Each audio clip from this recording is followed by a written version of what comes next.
Our next speaker is someone who has really an international experience, and he's overseeing works in different countries, in Asia, in Africa, in the Middle East, in Tanzania, Haiti, Singapore, in different countries. So Dr.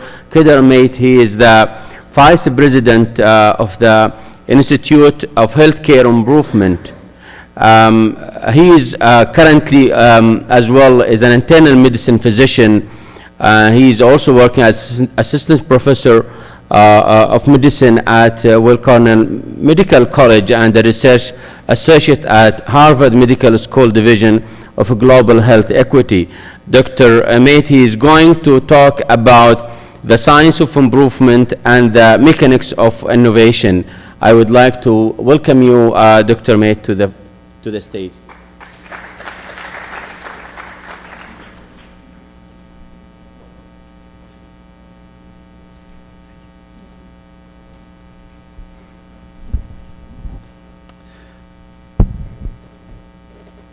Thank you very much to the organizers, Dr. Al-Tamimi and Dr. Al-Amro, for the invitation to speak to you all here today. It's absolutely a pleasure to be here and an honor to be with you today. I look forward to spending the next 2 days with you as we think together, as we learn together, as we design together, and as we innovate together, not only about health and healthcare at King Fahd, but also about health and healthcare in Saudi Arabia. I look forward to learning from all of you and to sharing what I can about my experiences from all of the places that were just mentioned from all over the world. Over the next 15 to 20 minutes, I want to take you on a brief journey through starting with the science of improvement, how do we get better, and going all the way through to the promise of innovation. I practice medicine at a large urban academic medical center in New York City, Weill Cornell. I work with residents, medical students, physicians, of course, nurses, pharmacists, social workers, a very large and diverse healthcare team, and an extremely large and diverse patient population. In my hospital, much like the rest of the United States, healthcare is in crisis. Costs are spiraling upwards. 1/6 of our population remains without health insurance. Our outcomes continue to suffer. And worse yet, our system is actually, in many instances, producing ill health and harm. In 1999, the Institute of Medicine in the United States found that somewhere between 44 and 98,000 patients were dying of avoidable causes in U.S. hospitals.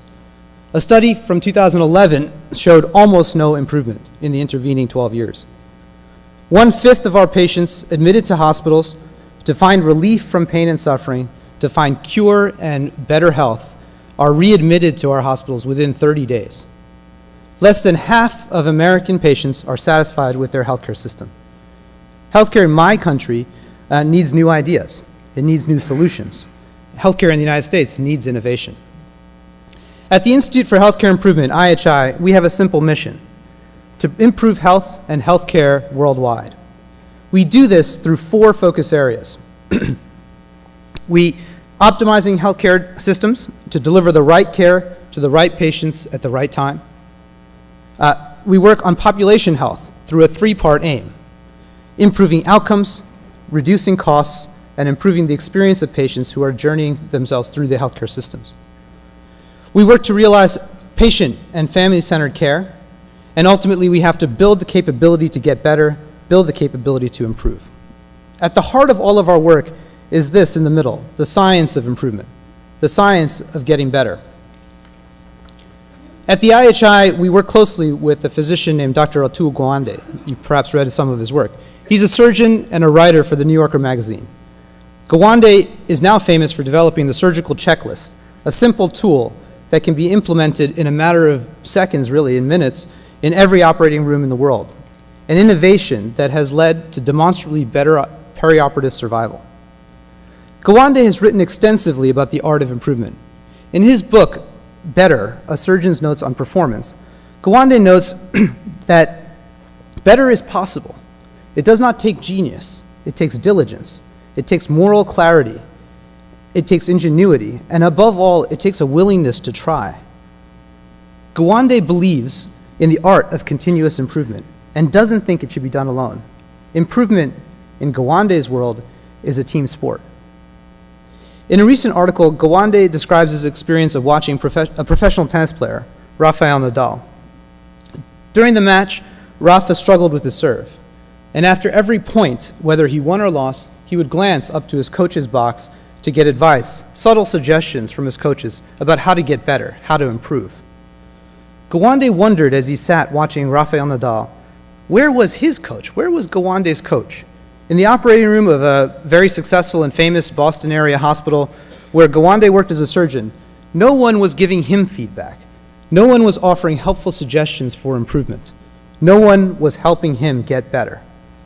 Gawande wondered why professional athletes use coaches to make sure they are as good as they can be, but doctors don't. The Japanese have a word for getting better. They call it Kaizen, which strictly speaking means improvement. But Kaizen has come to mean much more than improvement alone. Kaizen has come to mean the continuous pursuit of betterment, the journey of continuous improvement. W. Edwards Deming, an American statistician and consultant, famously studied the Japanese phenomenon of Kaizen and began applying the principles of Kaizen first to American engineering and the foundations, at Bell Labs, and then to Japanese industrial engineering. Deming's discoveries are the foundations of the modern science of improvement, both in industry and in healthcare.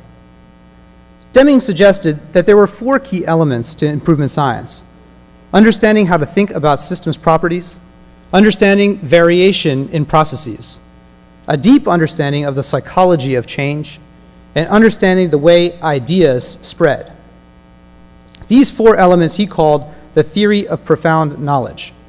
And when combined with the subject matter expertise of a surgeon operating on a gallbladder, a physician taking care of a patient with diabetes, or a nurse delivering medication safely on a ward, they would catalyze the kind of changes that would lead not only to incremental improvements, but to breakthrough innovations. At the IHI offices in Cambridge, Massachusetts, we have painted on our walls some of our favorite quotes from the people who inspire us to think and do differently. One of my favorites is from Albert Einstein. He famously said, "The definition of insanity is doing the same thing again and again and expecting a different result." I agree wholeheartedly. If we expect our health systems to produce different results, we have to do differently. At the IHI, we have a 3-part strategy that helps us to think about how we do differently: will, ideas, and delivery. Building will focuses us on developing the motivation of healthcare leaders and frontline workers to change the status quo. Ideas are the specific technical innovations that will lead to improvements in caring for our patients. And delivery includes the concrete steps that organizations will need to take to harness the will and the ideas to actually deliver results for patients. In order for IHI to develop the best thinking, to do differently, we place innovation at the heart of our work. And here you can see it's one of the 5 pillars of our strategy. Innovation for us means discovering how health systems and healthcare processes that can deliver better outcomes and lower costs. It means creating, finding, and testing new models of care in partnership with our patients, our families, our doctors, and our nurses. Our initial innovation efforts at the IHI started very, very small. They were built into projects like transforming care at the bedside and pursuing perfection. These projects aimed to improve hospital-wide safety and reduce medical error and defects. We created some really great ideas through these mechanisms: clinical care bundles, work on flow and reliability, and while these innovations were good, they simply weren't sufficient. So what was missing? Well, first, there was no natural rhythm to the innovation. And here I'm going to take you through actually the mechanics of how IHI does its innovation work. The first thing that we found was there was no rhythm to this innovation. There was no pace. There were no dedicated staff to innovate. There was no time. There was nothing predictable about the process. Sometimes we had a successful result, but most often we did not. And there was no place for us to go within the organization with the problems that needed innovation. Our executives would come back from visiting our partners and bring back to us problems, but no one in the organization was actually tasked to find solutions. So, in the fall of 2006, we started an experiment. We borrowed Procter & Gamble's innovation method and initiated 90-day cycles of innovation using a small team of dedicated resources. We committed ourselves to taking on 4 or 5 tough problems or questions that needed answers every 90 days. And this was not easy. 90 days goes by extremely quickly when you're trying to do innovation work. IHI's innovation process began with a challenging question. It involves a network of innovators.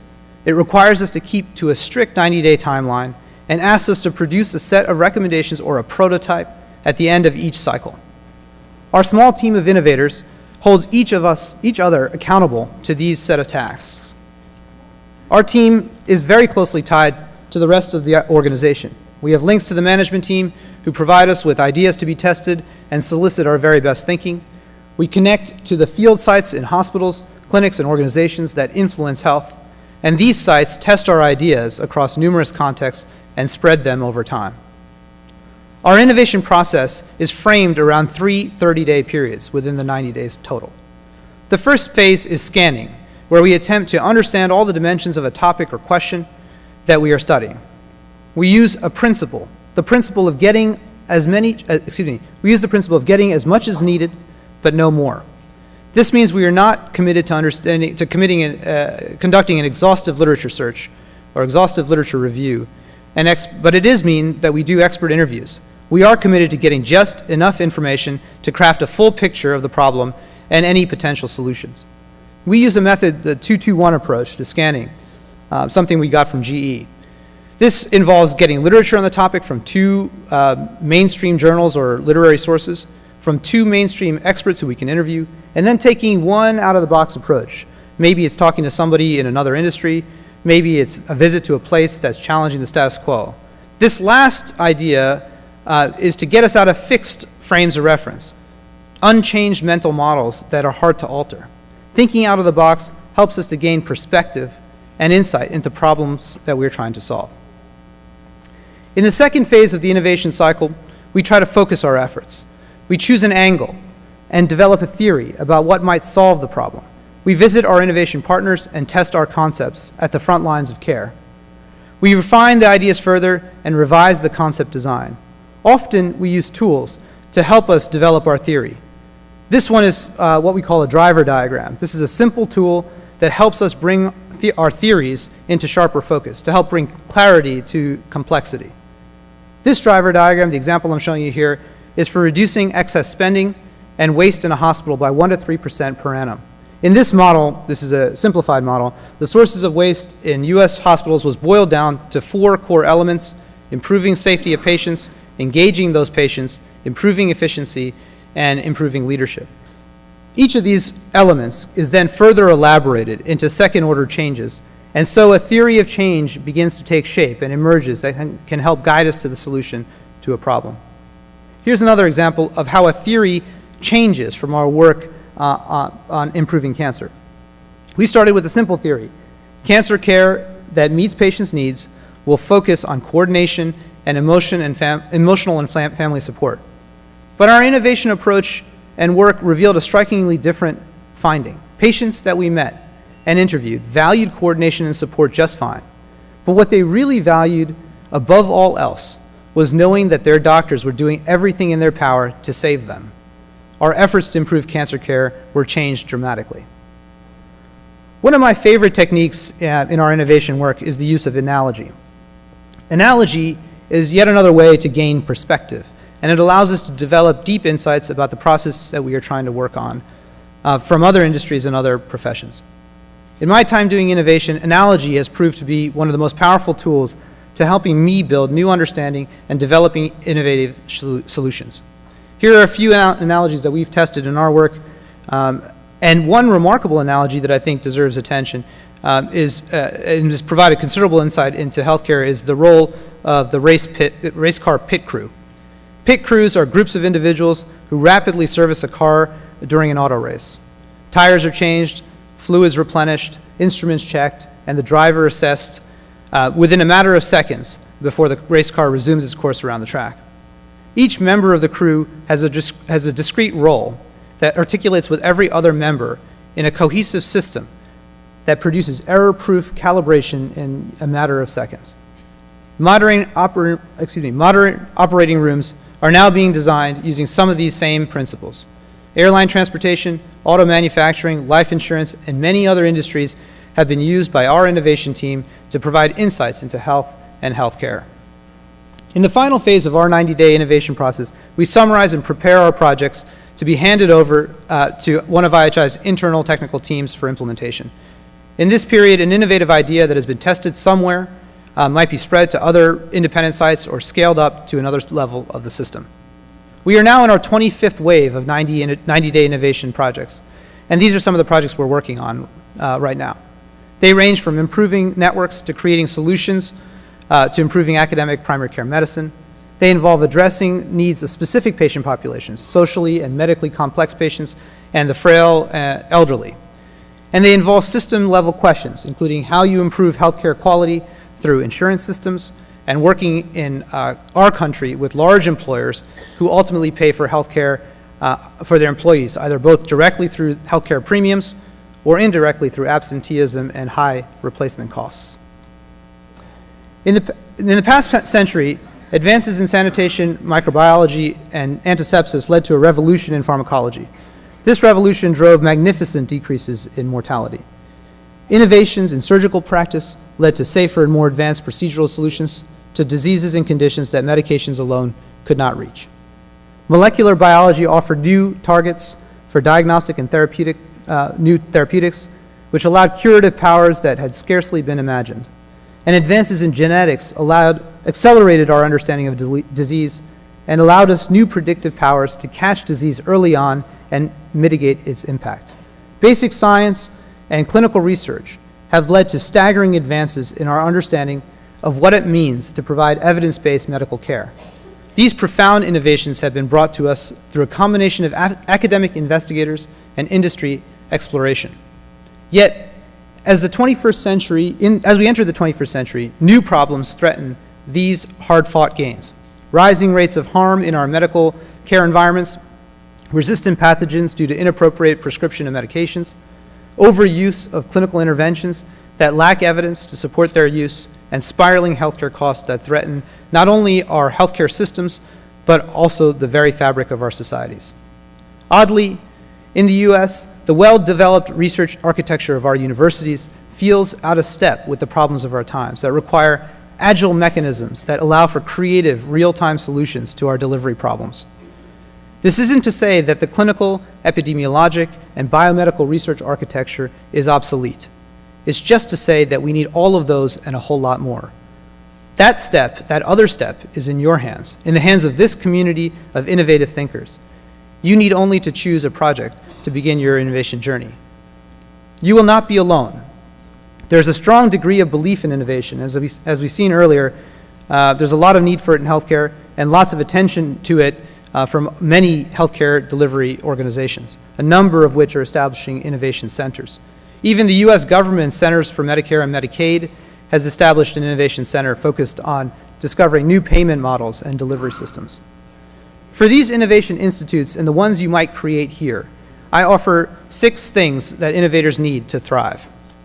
First, innovation cannot be viewed as technology alone. We've heard this already from some of the speakers that have preceded me. So this is a key piece of this puzzle.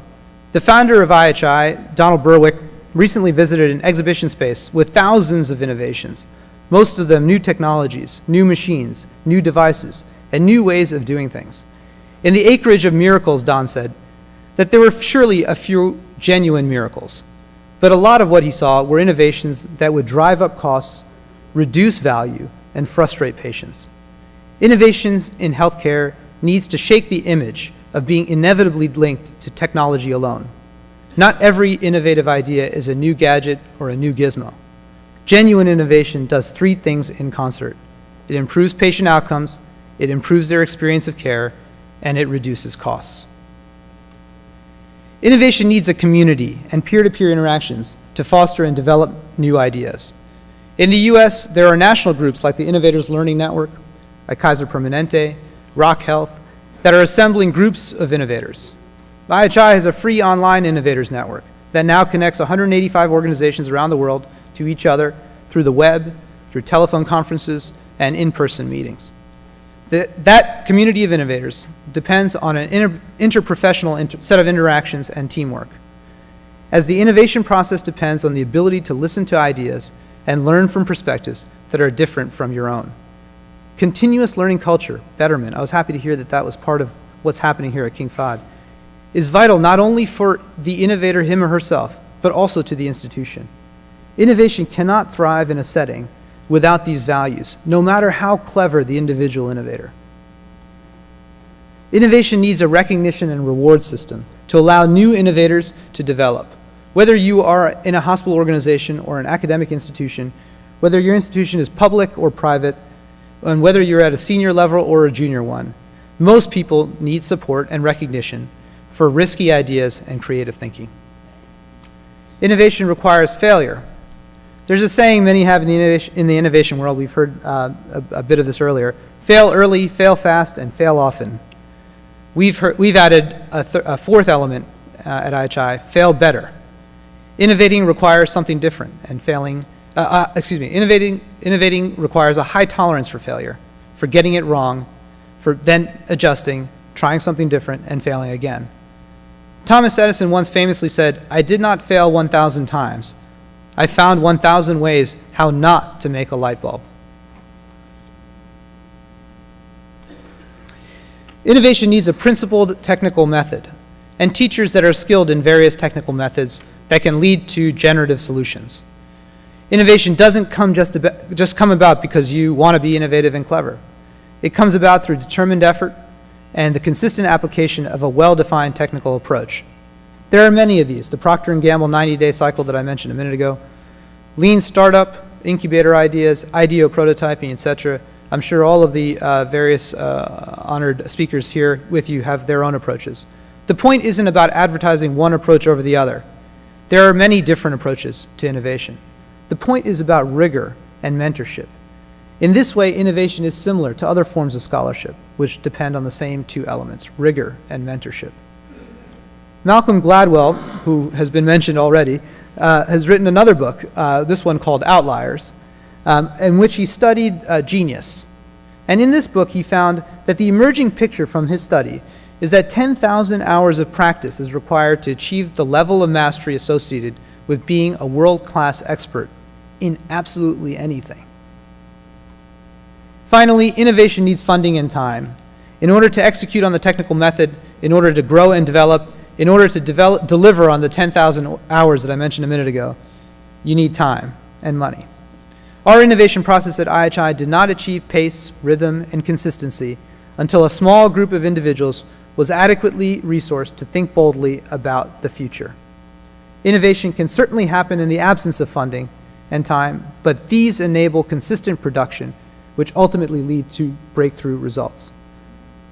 The science of improvement has never been more central to the pursuit of better health and better health care around the world. Innovation has never been more critical to the science of improvement. Your efforts here are crucial because they represent a final comment about how to make this happen.